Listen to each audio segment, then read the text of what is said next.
There were 3,000 people in that studio. But in that moment, it only mattered to two. The America's Got Talent stage had seen thousands of performances. Dreams realized, hearts broken, stars born. But nothing, absolutely nothing, could have prepared anyone for what was about to unfold on that Tuesday evening in Los Angeles. The audience was settled, the cameras were rolling, and Simon Cowell sat in his usual position at the judges' table, arms crossed, that familiar expression of calculated skepticism on his face. Then the curtains opened. And everything changed. An elderly man walked slowly onto the stage. His steps were measured, careful. He wore a simple gray suit that looked like it had been purchased specifically for this moment. His hands trembled slightly as he gripped the microphone stand. The audience, accustomed to the show's usual rhythm of singers, dancers, and comedians, fell into a respectful silence. But what happened in the next 12 minutes would become the most talked about moment in the show's history. Simon Cowell would do something he had never done before. And by the end, not a single person in that theater would be able to hold back their tears. Subscribe now, because what you're about to witness goes beyond talent. This is about the human heart, and what happens when time, loss, and hope collide on live television. The man's name was Robert Mitchell. 74 years old, retired postal worker from a small town in Ohio. But none of that mattered. What mattered was the story he was about to tell, and the woman he hadn't seen in 40 years. "What's your name?" Simon asked, his voice carrying that signature British clip, professional but not unkind. "Robert Mitchell, sir," the man replied. His voice cracked slightly. "I'm here to sing for someone." Simon leaned forward, just slightly. Something in Robert's tone had shifted the energy in the room. "Who are you singing for?" Robert took a breath. A long, slow breath that seemed to carry decades of weight. "Her name is Eleanor Hayes. We were engaged to be married in 1984. He paused, and the silence that followed was suffocating. But life had other plans. The cameras zoomed in on Simon's face. His expression hadn't changed yet, but his eyes, those eyes that had witnessed every possible human emotion played out on stages around the world, were locked onto Robert with an intensity that viewers at home could feel through their screens. "What happened?"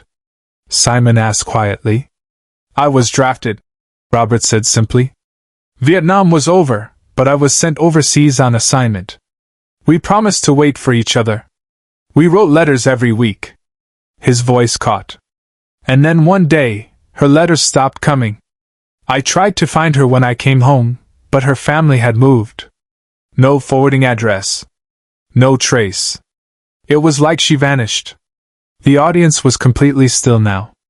Even the producers in the control room had stopped their usual chatter. This wasn't a rehearsed sob story. This was real. "Why are you here now?" Simon's question cut through the silence like a blade. Robert smiled, and it was the saddest, most beautiful smile anyone had ever seen. "Because 6 months ago, my grandson found her. On one of those genealogy websites. She's been looking for me too. For 40 years, she's been looking for me." And that's when Simon Cowell did something no one expected. He stood up. Not to walk away. Not to confer with the other judges. He stood up because he understood, in that instant, that this wasn't a performance. This was a reunion. And it was about to happen right here, right now, in front of millions of people. Simon's hand raised slightly, a subtle gesture to the production team. The music that had been preparing to play stopped. The stage manager, confused, looked to the control booth. But Simon was already speaking. "Robert," Simon said, his voice carrying an unusual softness. "Is Eleanor here?" Robert's eyes filled with tears. He nodded, unable to speak. "Is she in the audience?" Simon pressed. "No, sir," Robert managed. "She's backstage. The producers told her to wait until after I sang. But He looked directly at Simon, man to man, heart to heart. "I don't want to sing without her here. I've waited 40 years. I can't wait another 4 minutes." The audience gasped. Breaking protocol on AGT wasn't just unusual, it was unheard of. The format was sacred. Audition first, story after. But Simon wasn't looking at the cameras. He wasn't checking with the producers. He was looking at Robert, and he was seeing something that transcended television. "Bring her out," Simon said firmly, directly to the stage manager. "Bring her out right now." The control room erupted in chaos. Producers were shouting into headsets. The director was frantically trying to adjust camera angles. But Simon stood his ground, arms crossed again, but this time not in judgment. In protection. He was protecting this moment. 30 seconds passed. They felt like hours. And then, from stage left, a woman appeared. Eleanor Hayes. 72 years old, silver hair pulled back in an elegant bun, wearing a blue dress that matched the color of the sky on the day she and Robert first met. She moved slowly, not because of age, but because she couldn't believe what she was seeing. Robert turned. Their eyes met across that vast stage, across 40 years of silence, across decades of wondering and waiting and hoping against hope. Subscribe and leave a comment, because the most powerful part of this moment is still ahead. And you need to see what Simon does next. Eleanor's hand went to her mouth. Robert dropped the microphone. It hit the stage with a dull thud that echoed through the speakers, but no one cared. No one moved to pick it up. Because Robert was walking, then shuffling, then nearly running across that stage toward the woman he'd loved since he was 23 years old. They met in the center, under the lights, and when they embraced, the entire audience rose to its feet. Not in applause. Not yet. They stood in witness. 3,000 people watching two souls reconnect after 4 decades of separation. Simon remained standing at the judges' table. His arms had uncrossed. His hands rested on the desk, fingers slightly spread, as if he needed to steady himself. And for those watching closely, for those who knew his face as well as they knew their own, they could see something remarkable. Simon Cowell's eyes were wet. Not crying. Not yet. But wet with the kind of emotion that even the most guarded hearts can't fully contain. Eleanor and Robert held each other like they were the only two people in existence. Her shoulders shook with sobs. His hand cradled the back of her head like she was made of glass. And they whispered things that the microphones couldn't catch, things that were only meant for them. 40 years. Eleanor's voice finally broke through, picked up by the stage mics. "I thought you were dead. They told me you were dead." Robert pulled back just enough to look at her face. "Who told you that?" "My father," she sobbed. "After the letters stopped, he said there had been an accident. He said you weren't coming back. He made me believe you were gone." The revelation hit the audience like a physical force. This wasn't just separation. This was intentional. Someone had stolen 40 years from these two people. Robert's jaw tightened, but only for a moment. Then his face softened again. "It doesn't matter now," he said loud enough for everyone to hear. "It doesn't matter. You're here. I'm here. We're here." Simon moved. Not toward his seat. Toward the stage. He stepped around the judges' table, waving off a producer who tried to intercept him. He climbed the 3 steps onto the stage itself, something judges rarely did during auditions. The cameras scrambled to follow him. He walked slowly, respectfully, until he was standing just a few feet from Robert and Eleanor. They noticed him, broke their embrace slightly, but didn't let go of each other's hands. "I'm sorry to interrupt," Simon said, and his voice carried a gentleness that millions of viewers had never heard before.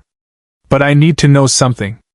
Robert and Eleanor both turned to face him, still holding hands. "Did you ever stop loving her?"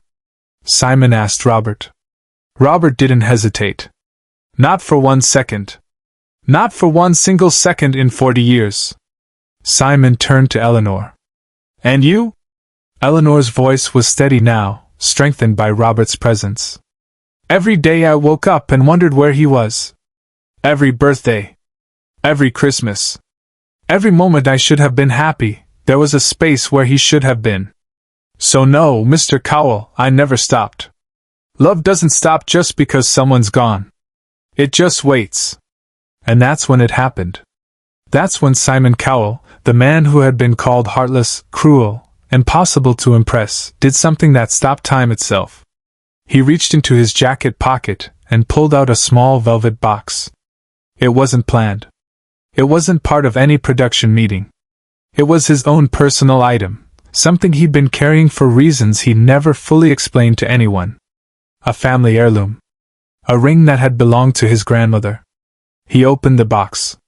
Inside was a simple gold band with a small diamond. "Robert," Simon said, his voice thick with emotion. "I think you came here to sing. But I think maybe you came here to ask a question you should have asked 40 years ago." Robert's eyes widened. He understood immediately. Simon handed him the box. "Use this. You can give it back to me after or keep it, I don't care. But ask her. Right now. On this stage. In front of all these people.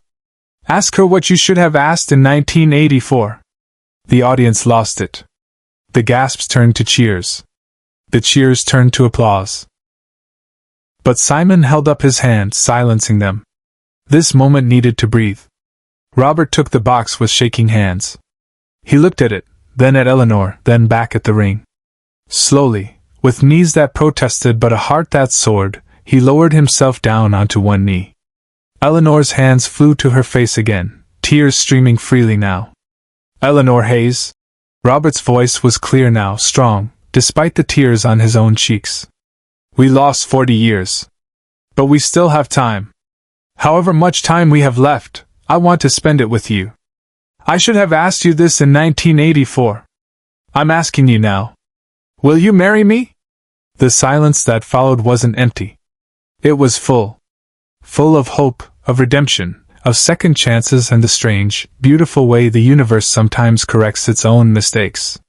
Eleanor nodded, unable to speak at first. Then, finding her voice, she said the word that everyone was waiting for. "Yes. Yes, Robert. 40 years late, but yes." The audience erupted. Not polite applause. Not television applause. Real, raw, uncontrolled eruption of joy. People were standing, shouting, crying. Strangers were hugging each other. The other judges were on their feet, Howie Mandel wiping his eyes unashamedly, Heidi Klum openly sobbing. And Simon Cowell stood on that stage, hands in his pockets, watching as Robert slipped that ring onto Eleanor's finger and pulled her into a kiss that erased 4 decades in an instant.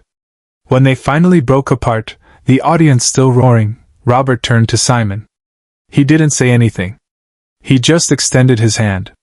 Simon took it, shook it firmly, then pulled the old man into an embrace. Over Robert's shoulder, Simon's face was visible to one of the cameras. And there, finally, undeniably, were tears on Simon Cowell's face.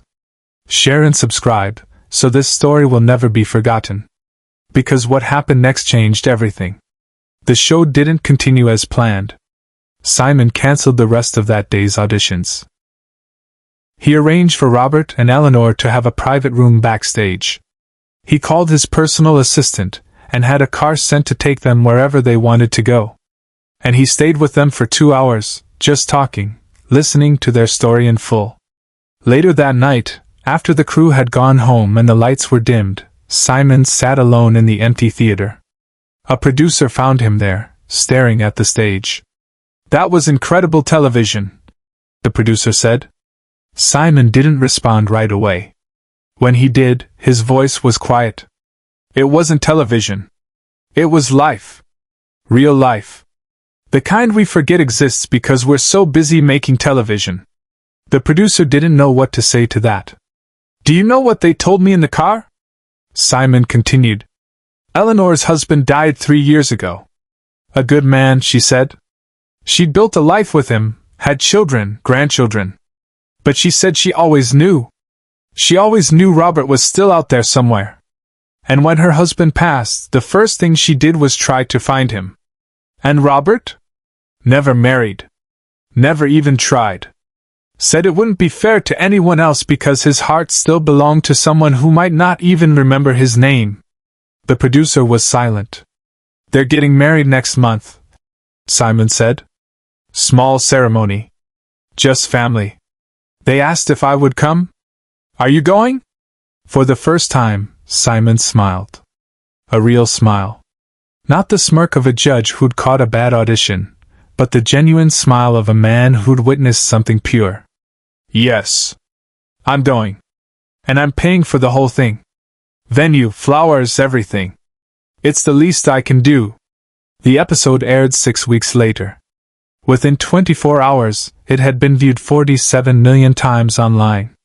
News outlets around the world picked up the story. But the comments, the thousands and thousands of comments, all said essentially the same thing. I never thought I'd see Simon Cowell cry. But they had.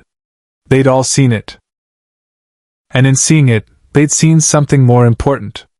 They'd seen that beneath the sharp critiques and the cutting remarks and the impossible standards, there was a man who understood what truly mattered. Robert and Eleanor Mitchell were married on a Saturday afternoon in a small chapel in Ohio. Simon Cowell attended, sitting in the back row, sunglasses on despite being indoors. He stayed for the entire reception. He danced with Eleanor. He toasted with Robert. And when it was time to leave, he hugged them both and said something that only they could hear. Years later, in an interview, Simon was asked about that moment. About what he'd whispered to them. He smiled that same genuine smile and said, I told them thank you. They reminded me that some things are worth waiting for. And that love, real love, doesn't forget. The ring never left Eleanor's finger. And Simon Cowell never forgot the day he stopped being a judge and became a witness to something eternal.